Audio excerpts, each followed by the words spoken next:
You can't design without constraints. Much like engineering has its own constraints too. You just can't say, build me an awesome thing.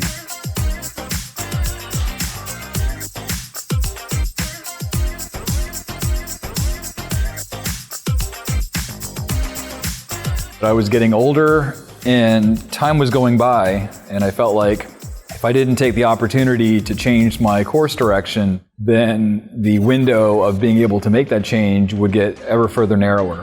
So for me, it was a matter of determining the time that I had ahead and what I wanted to do with that time. So Krishna is a member of our faculty, and he participated in the fall 2023 faculty show here at the museum. Krishna submitted those pieces directly to me during the summertime. So it's interesting, when we think about painting, there are different ways we can paint. There are different ways that we can come about our final product. But fundamentally, the interaction with the canvas or whatever surface that we're painting on is roughly the same. The way that Krishna works is digital. So there's a little bit of a different space that we're considering while we're thinking about the final product, right? I find personally, just as an art viewer, not just as a curator, I very much enjoy the tactile aspect of Krishna's work, where I'm interacting with it in book form or in my hands. Certainly the impact of seeing it on the wall is much different than seeing it on the screen.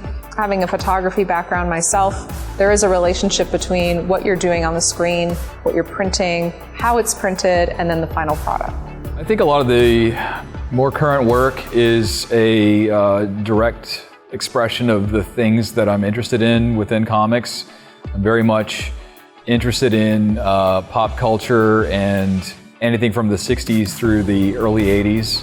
So I don't necessarily filter a lot of my cultural, background into my work, so it's really largely a representation of the artistic influences and the pop culture influences that carry me forth.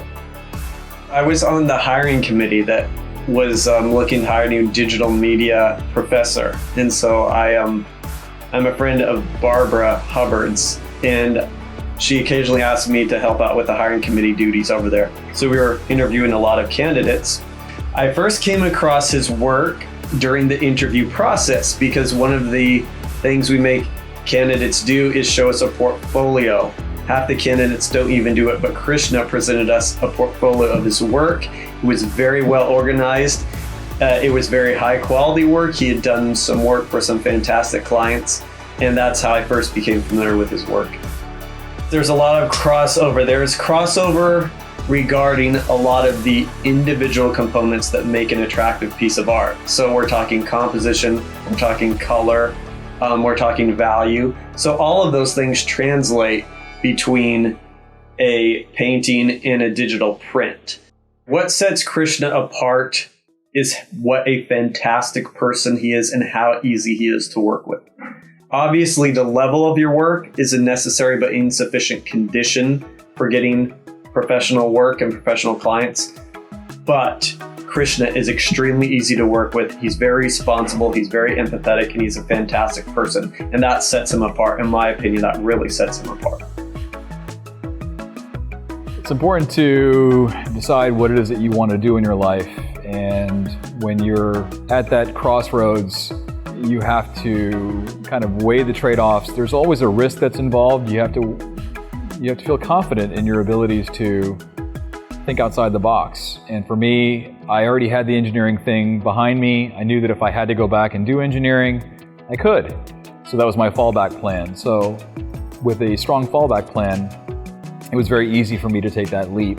Of course, having supportive, family members and my wife really helped a lot too, because you really can't do this alone. It is a full family affair. His teaching style is really interesting. He really sits down and takes the time to help you work through your issues. What he does is he starts off sort of like a tutorial. Our job is to follow along and figure out exactly why he's typing in what he's typing. But he explains it as well.